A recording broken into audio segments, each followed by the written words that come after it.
Anther culture या haploid culture. मतलब इस बार एक्सप्लांट के फॉर्म में क्या लेंगे? एंथर लेंगे, राइट।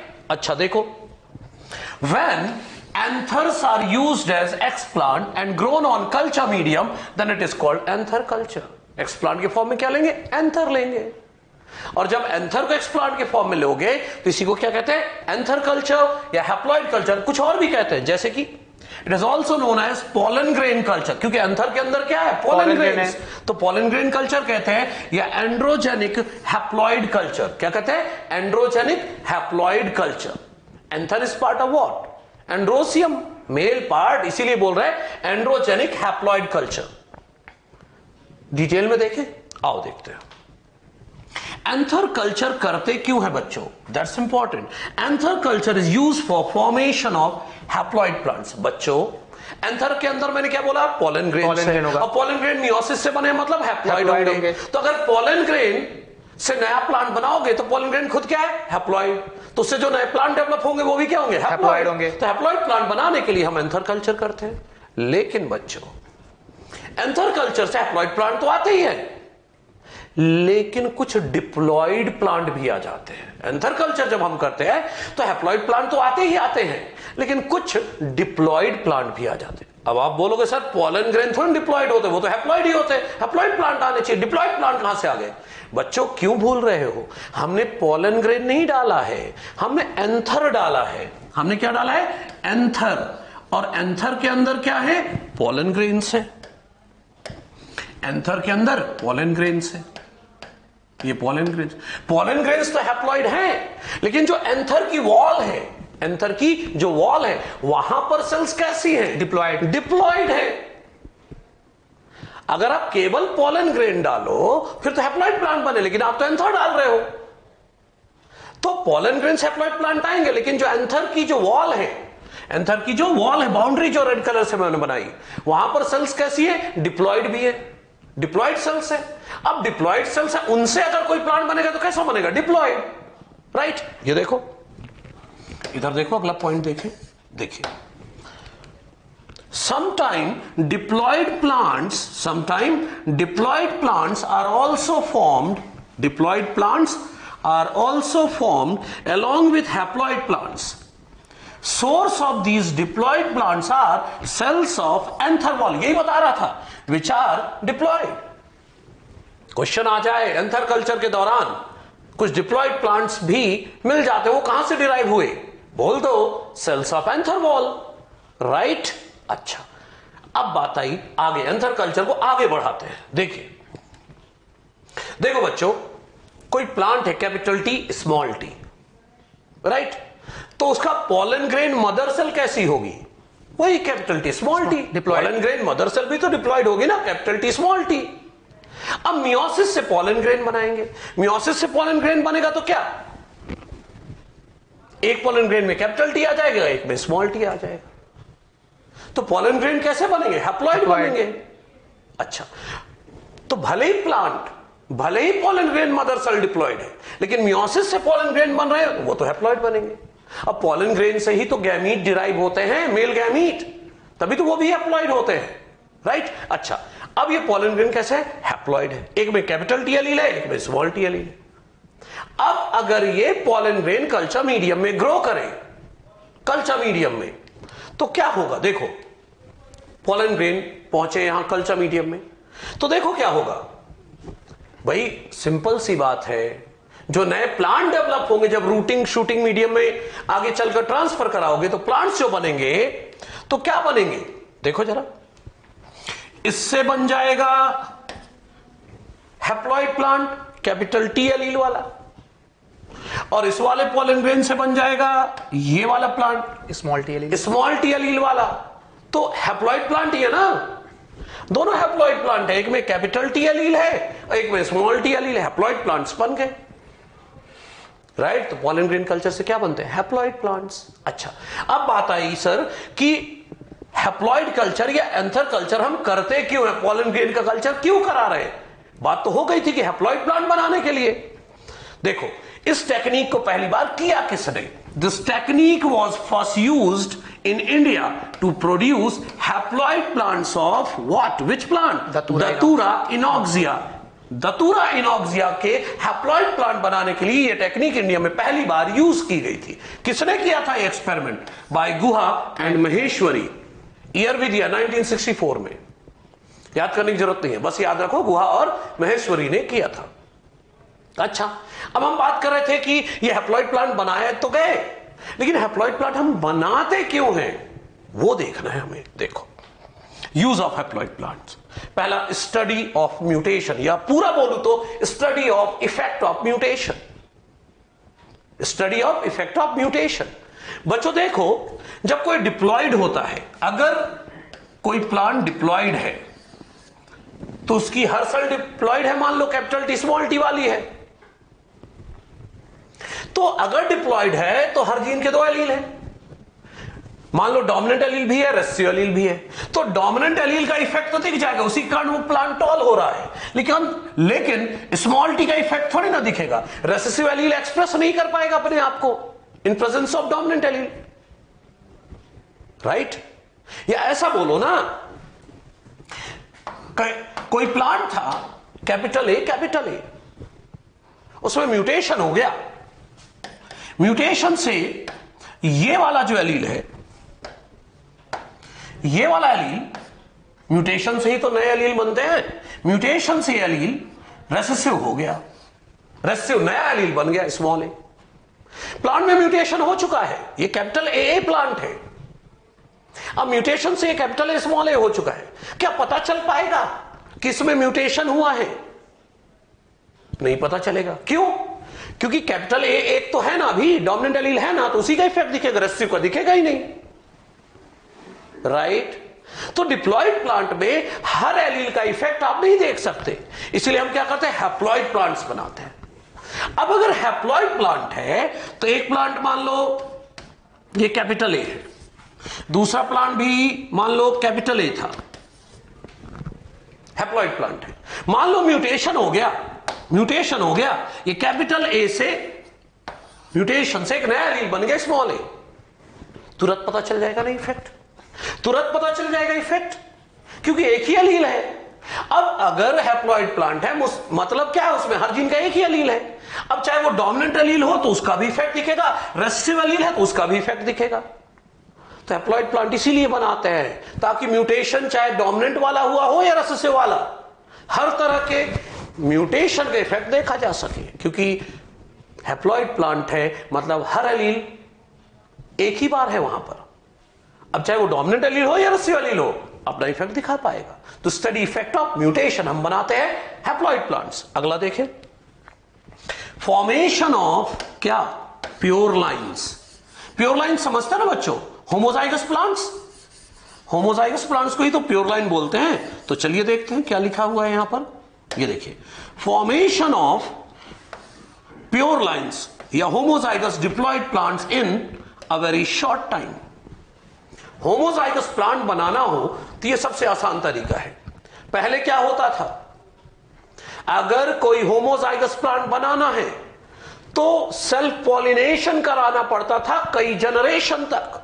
मेंडल ने 7 ईयर एक्सपेरिमेंट किए थे, उन 7 ईयर में से मैक्सिमम टाइम तो उन्हें प्योर लाइन पाने में लग गया था, होमोजाइगस प्लांट पाने में लग गया था। सेल्फ पॉलिनेशन से प्योर लाइन पा रहे थे, काफी टाइम लग जाता है, लेकिन अब तो आसान है ना प्योर लाइन पाना। भाई मुझे प्लांट चाहिए कैपिटल टी, तो मैंने कैपिटल टी वाला पॉलन ग्रेन जर्मिनेट करा लिया, तो प्लांट कैसा आ गया, कैपिटल टी। और जब ये प्लांट डेवलप हो रहा है तो याद करो पॉलीप्लॉइडी इंड्यूस करता है, कॉल्चिसिन डाल देंगे। तो जब ये पॉलन ग्रेन कौन सा लिया, मान लो मैंने कैपिटल टी वाला, अब इससे जो प्लांट डेवलप हो रहा है उस समय क्या दे दिया, कॉल्चिसिन, तो पॉलीप्लॉइडी इंड्यूस हो जाएगी। तो एक कैपिटल टी था, अब कॉल्चिसिन ने पॉलीप्लॉइडी कर दी, तो ये क्या हो जाएगा, capital T. Homozygous diploid plant, लो मिल गया प्योर लाइन, तो होमोजाइगस डिप्लॉयड प्लांट पाना आसान हो गया। इसीलिए अब प्लांट ब्रीडिंग टेक्निक में अब कम टाइम लगने लगा है, कम टाइम में हम प्लांट की एक नई वैरायटी पा सकते हैं। क्यों? क्योंकि होमोजाइगस हाइब्रिडाइजेशन एक्सपेरिमेंट तो तभी स्टार्ट होगा जब होमोजाइगस पेरेंट मिले। तो होमोजाइगस पेरेंट पाना आसान हो चुका है। किसके कारण? किसके कारण हो चुका है? पॉलन ग्रेन कल्चर के कारण। तो बच्चों याद रखिएगा, दूसरा वजह है हैप्लॉइड प्लांट बनाने का क्या, कि हम आसानी से होमोजाइगस डिप्लॉइड प्लांट्स या प्योर लाइन पा सकते हैं। क्लियर? तो एंथर कल्चर या हैप्लॉइड कल्चर बच्चों हो गया, राइट। अब आखिरी कौन सा बचता है? Protoplast culture, right. तो हमारा नेक्स्ट टाइप है, type of plant tissue culture का, वो है प्रोटोप्लास्ट कल्चर। तो आइए डिस्कस करते हैं प्रोटोप्लास्ट कल्चर के बारे में। तो प्रोटोप्लास्ट कल्चर, फिर से वही बात, ठीक है, कि अगर हमारा एक्स प्लांट प्रोटोप्लास्ट है, right, तो ये क्या हो जाएगा? प्रोटोप्लास्ट कल्चर हो जाएगा। बिल्कुल सर। तो यहां पे हमने वही लिखा कि when protoplast are used as explant and grown on culture media then it is called protoplast culture. यानी अगर हम एक्स प्लांट के रूप में प्रोटोप्लास्ट को लें और उसको कल्चर मीडिया पे ग्रो कराएं तो ये प्रोटोप्लास्ट कल्चर कहलाएगा। अब क्वेश्चन ये उठता है कि प्रोटोप्लास्ट है क्या? बिल्कुल हम प्रोटोप्लास्ट किसको कहेंगे? तो वहां पे हमने लिखा कि प्रोटोप्लास्ट क्या है? Plant cell without cell wall. यानी अगर हम प्लांट सेल की बात करें तो प्लांट सेल में प्लाज्मा मेम्ब्रेन के बाहर एक रिजिड सेल वॉल पाया जाता है। ये जो सेल वॉल है, अगर इस सेल वॉल को हम रिमूव कर दें तो बाकी जो स्ट्रक्चर बचता है प्लांट सेल में, उसी को हम प्रोटोप्लास्ट कहते हैं, ठीक है। तो अगर हम सेल वॉल को रिमूव करके प्रोटोप्लास्ट का फॉर्मेशन कर लें और उस प्रोटोप्लास्ट का कल्चर कर रहे हैं कल्चर मीडिया में, तो ये कल्चर प्रोटोप्लास्ट कल्चर कहलाता है। तो आइए देखते हैं कि एक बार हम इस पॉइंट को, जैसे हमने मान लीजिए कि ये प्लांट सेल लिया और ये प्लांट सेल टोमेटो की सेल है, ठीक है। अच्छा। तो हमने एक टोमेटो की सेल ली। अब इस टोमेटो के सेल में हम देख रहे हैं कि ये प्लाज्मा मेम्ब्रेन हो गया, ठीक है, ये सेल वॉल हो गया, ये साइटोप्लाज्म, सीटी का मतलब cytoplasm of tomato cell, right, और ये न्यूक्लियस ऑफ टोमेटो सेल की बात हो गई। ओके। तो ये एक टोमेटो की प्लांट सेल हो गई, ठीक है। अब अगली बात क्या करनी है? इसको प्रोटोप्लास्ट में कन्वर्ट करना है। राइट। तो प्रोटोप्लास्ट का मतलब क्या हो गया कि इस सेल वॉल को रिमूव करना और सेल मेम्ब्रेन को रहने देना। तो हमने क्या किया?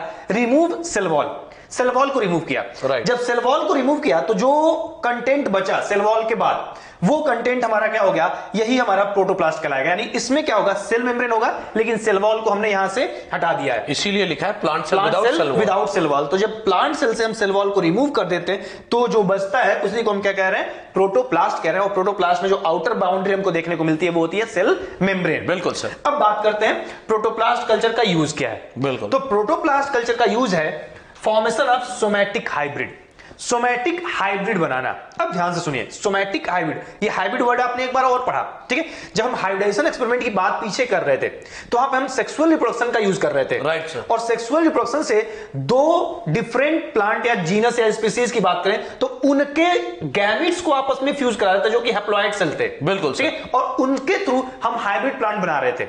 बट यहां पे हम सोमैटिक हाइब्रिड की बात कर रहे हैं, राइट। सोमैटिक हाइब्रिड का मतलब हो गया कि यहां पे हमको सोमैटिक सेल को हाइब्रिडाइज करना है, उनको फ्यूज कराना है। और यही पॉइंट हमने यहां पे लिखा भी है कि सोमैटिक हाइब्रिड क्या है। तो हमने लिखा a hybrid produced by fusion of somatic cells. अगर हम सोमैटिक सेल्स को फ्यूज करके हाइब्रिड बनाए तो सोमैटिक हाइब्रिड कहलाएगा। किसके?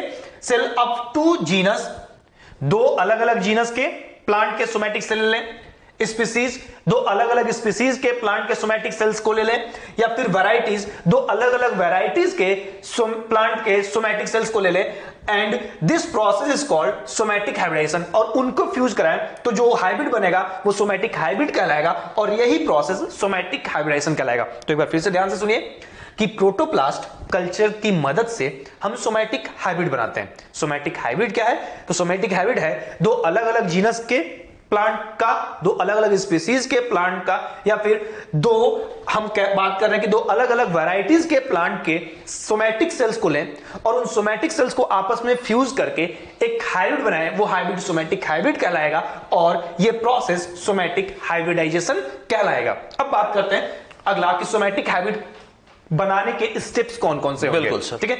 तो सोमैटिक हाइब्रिड हमको बनाना है। अब कैसे बनाएंगे इस पॉइंट को ध्यान से देखिए। पहला स्टेप होगा आइसोलेशन ऑफ प्रोटोप्लास्ट।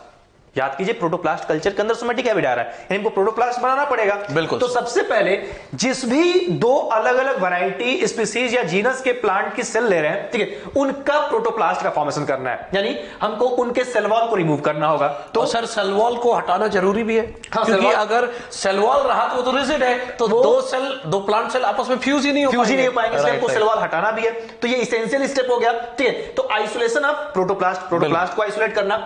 इसके बाद क्या करेंगे, फ्यूजन बिटवीन प्रोटोप्लास्ट। अब जब हमने सेल वॉल हटा दिया तो अब इन दोनों को आपस में फ्यूज करा सकते हैं, बिल्कुल। तो उनको फ्यूज कराना है दोनों प्रोटोप्लास्ट को, और फिर जब फ्यूज हो गया और जो हाइब्रिड सेल हमको मिली उसका कल्चर करना है। तो हमने कहा कल्चर ऑफ फ्यूज्ड प्रोटोप्लास्ट, जो फ्यूज्ड प्रोटोप्लास्ट है उसका कल्चर करना, ठीक है। इस तरीके से इन 3 स्टेप में हम सोमैटिक हाइब्रिडेशन का प्रोसेस कंप्लीट करेंगे। तो आइए एक एग्जांपल के थ्रू इसको डिस्कस करते हैं कि कैसे हम सोमैटिक हाइब्रिड बना रहे हैं। तो यहां पे हमने लिया टोमेटो, राइट, और हमने दूसरा जो प्लांट लिया वो लिया पोटैटो। ओके। अब यहां से हमने लिया सोमैटिक सेल, राइट, टोमेटो की, ठीक है। तो टोमेटो की सोमैटिक सेल ये हो गई, ये उसका सेल वॉल हो गया, सेल मेम्ब्रेन हो गया, cytoplasm of tomato and nucleus of tomato. CT मतलब साइटोप्लाज्म ऑफ टोमेटो सेल और एनटी मतलब nucleus of tomato cell. Tomato, ठीक ऐसे ही हमने पोटैटो की सोमैटिक सेल ली। पोटैटो की सोमैटिक सेल में ये पोटैटो का सेल वॉल, ठीक है, ये प्लाज्मा मेम्ब्रेन या सेल मेम्ब्रेन हम कह सकते हैं, ये cytoplasm of P for potato and nucleus of potato cell. अब हमको क्या करना है, पहला स्टेप याद कीजिए, पहला स्टेप है प्रोटोप्लास्ट का फॉर्मेशन करना है, यानी सेल वॉल को रिमूव करना है। तो सबसे पहले हम सेल वॉल को रिमूव करेंगे तभी तो फ्यूज हो पाएंगे दोनों सेल। सर बिल्कुल। तो हमने क्या किया कि सेल वॉल के रिमूवल की बात की, तो ये सेल वॉल और सेल मेम्ब्रेन हो गया। अब step first, removal of cell wall, ठीक है, by cellulase and pectinase enzyme. Cell wall किसका बना है, सेलुलोज और पेक्टिन का, सेलुलोज और पेक्टिन का।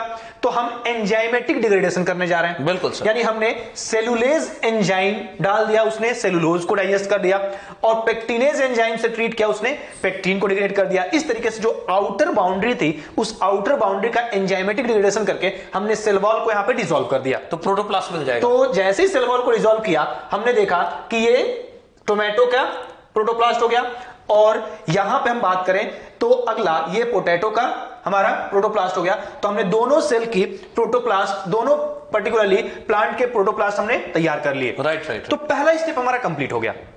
फर्स्ट स्टेप में हमको प्रोटोप्लास्ट का फॉर्मेशन करना था, हमने प्रोटोप्लास्ट का फॉर्मेशन कर लिया है। तो हम अगले स्टेप की बात कर रहे हैं। तो यहां पे देखिए, ये हो गया प्रोटोप्लास्ट ऑफ टोमेटो और ये हो गया प्रोटोप्लास्ट ऑफ पोटैटो। इन दोनों का प्रोटोप्लास्ट हो गया, इन दोनों के सेल मेम्ब्रेन की हम बात कर रहे हैं। अब क्या करना है, इन दोनों को फ्यूज कराना है। बिल्कुल सर। अब सर अगर हम दोनों के फ्यूजन की बात करें, राइट, तो हमको यहां पे फ्यूजन इंड्यूस करना है। ओके, यानी हमको खुद से यहां पे कुछ ऐसे एजेंट्स देने हैं जो इनको फ्यूज करा दें, आसानी से यहां पे फ्यूजन हो जाए। ओके। वो कोई भी केमिकल या फिजिकल एजेंट जो फ्यूजन इंड्यूस कराएगा उसको हम कहेंगे फ्यूजोजन। ओके। यानी हम फ्यूजोजन का यूज करके और इन दोनों को फ्यूज कराएंगे, और जब ये दोनों प्रोटोप्लास्ट फ्यूज होंगे तभी जाकर सोमैटिक हाइब्रिड हमको देखने को मिलेगा। ओके। अब हम बात करते हैं यहां पे इन दोनों के फ्यूजन की। तो हमने कहा फ्यूजन ऑफ प्रोटोप्लास्ट, और फ्यूजन ऑफ प्रोटोप्लास्ट के लिए हमको फ्यूजोजन यूज करना है। बिल्कुल। अब फ्यूजोजन का मतलब क्या हो गया, कौन कौन से फ्यूजन यहां पे हम यूज कर सकते हैं इसकी बात कर रहे हैं। तो हमने जैसे मान लिया कि इस टेस्ट ट्यूब में, ठीक है, इन दोनों प्रोटोप्लास्ट को रखा, और यहां पे हम सोडियम नाइट्रेट अगर डाल दें तो सोडियम नाइट्रेट क्या करेगा, इन दोनों को फ्यूज करा सकता है। ओके। अगला, अगर हम कैल्शियम आयन को हाई पीएच पे दे दें तो भी ये फ्यूजोजन का काम करेगा, इन दोनों का फ्यूजन करा सकता है। ऐसे ही पॉलीइथाइलिन ग्लाइकॉल पेग, ठीक है, इसका मेन काम ही होता है सेल टू सेल फ्यूजन करना, इसलिए मेनली इसी को यूज करते हैं। इसलिए हम मेनली इसका यूज करते हैं। तो ये एक सेल को दूसरे सेल से फ्यूज करने का काम करता है, इसका मेन काम यही होता है। तो इसको भी अगर हम यहां पे दें तो ये भी इन दोनों प्रोटोप्लास्ट को आपस में फ्यूज करा सकता है। तो ये केमिकल एजेंट हो गए। अगर हम फिजिकल एजेंट की बात करें तो हम हाई वोल्टेज इलेक्ट्रिक शॉक अगर दें, ठीक है, तो भी ये दोनों प्रोटोप्लास्ट आपस में फ्यूज हो सकते हैं। तो इस तरीके से इन दोनों का फ्यूजन यहां पे होगा, और ये फ्यूजन जो कराएंगे वो उनको हम फ्यूजोजेन कहेंगे। तो कोई भी एक फ्यूजोजेन हम लेके यहां पे फ्यूजन कराएंगे। अब जब फ्यूजन कराएंगे तो होगा क्या, ध्यान से देखिएगा। सर जब ये दोनों प्रोटोप्लास्ट आपस में फ्यूज होंगे, तो सबसे पहले क्या होगा कि ये मान लीजिए कि ये सेल हो गई हमारी टोमेटो की सेल, राइट, और ये इसका सेल मेम्ब्रेन हो गया, और ये आ गई हमारी पोटैटो की सेल। तो इन दो, ये पोटैटो की सेल और ये इसका न्यूक्लियस हो गया। राइट। तो एक स्टेज ऐसा देखने को मिलेगा जहां पे इन दोनों के सेल मेम्ब्रेन फ्यूज हो गए। राइट। और जैसे ही सेल मेम्ब्रेन फ्यूज हुए तो हम कह सकते हैं कि यहां पे साइटोप्लाज्म ऑफ टोमेटो, राइट, और अगर हम बात करें यहां पे साइटोप्लाज्म ऑफ पोटैटो, दोनों मिक्स हो गए। तो साइटोप्लाज्म तो मिक्स हो गया, बट अभी भी न्यूक्लियस मिक्स नहीं हुआ, डाइकैरियोन, ठीक है। तो ये स्टेज जो बना डाइकैरियोन, डाई मतलब दो, कैरियोन मींस न्यूक्लियस, तो हमको बीच में एक डाइकैरियोन स्टेज देखने को मिलेगा जहां पे दो न्यूक्लियस होंगे। राइट। और फिर कुछ टाइम के बाद ये जो दोनों न्यूक्लियस है, ये दोनों न्यूक्लियस भी आपस में फ्यूज कर जाएंगे।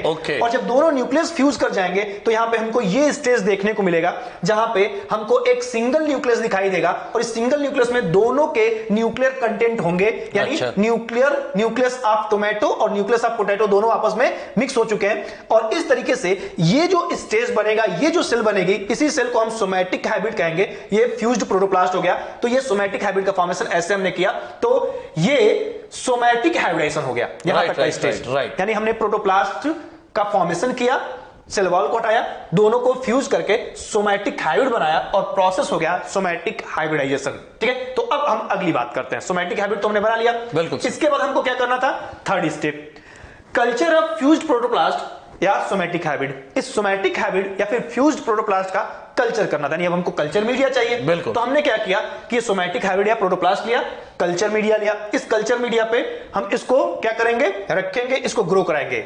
जैसे ही सोमैटिक हाइब्रिड को हम कल्चर मीडिया पर रखेंगे, सबसे पहला स्टेप ये होगा कि ये सोमैटिक हाइब्रिड अपने पास सेल वॉल का फॉर्मेशन करेगा, क्योंकि सेल वॉल तो इसका फीचर है इस सेल का, क्योंकि प्लांट सेल है तो इसका फीचर है सेल वॉल, बिल्कुल। और जैसे ही इसको फिर से फेवरेबल एनवायरनमेंट मिलेगा, ठीक है, वो सारे न्यूट्रिशनल कंटेंट मिलेंगे, तो ये क्या करेगा, अपने पास चारों तरफ सबसे पहले एक सेल वॉल का फॉर्मेशन करेगा और फिर ये डिवाइड करना चालू करेगा, और डिवाइड करके फिर ये कंप्लीट प्लांट का फॉर्मेशन करेगा। और इस तरीके से यहां पे हमारे पास एक कंप्लीट प्लांटलेट मिल जाएगा और इस प्लांटलेट को हम ग्रो कराएंगे। और ये ग्रो कराया तो हमने देखा कि हमारे पास एक प्लांट आया जिसमें पोटैटो और टोमेटो दोनों के कैरेक्टर्स हमको देखने को मिल रहे हैं, क्योंकि हमने दो सेल लिए थे, टोमेटो का सेल और पोटैटो का सेल, इसलिए हमने इसको क्या कह दिया, पोमैटो।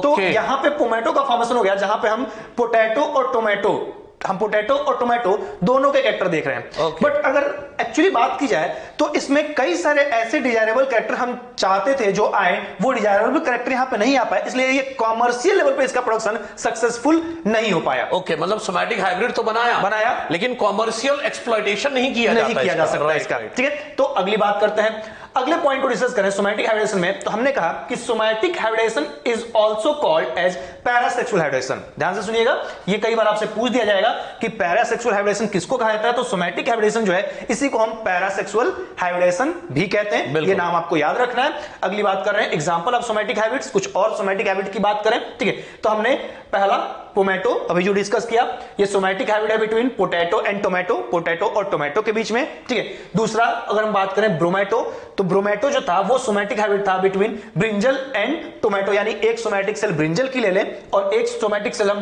टोमेटो की ले लें, इन दोनों के बीच में फ्यूजन के द्वारा जो सोमैटिक हाइब्रिड बनेगा, जो प्लांट बनेगा, उसको हम क्या कह देंगे, ब्रोमैटो कह देंगे। तो इस तरीके से हमने प्रोटोप्लास्ट कल्चर की बात की और प्रोटोप्लास्ट कल्चर में सोमैटिक हाइब्रिड कैसे बनता है, सोमैटिक हाइब्रिडेशन क्या होता है, इस पॉइंट को हमने यहां पे क्लियर किया। बिल्कुल सर। और सर ये जो सोमैटिक हाइब्रिड बना पोमैटो ब्रोमैटो, अगर बच्चों को हम बताना चाहें तो बच्चों को पता है पोटैटो का साइंटिफिक नेम है सोलैनम ट्यूबरोसम, तो इसका जीनस हो गया सोलैनम। और टोमेटो जो है इसका जीनस होता है लाइकोपर्सिकॉन,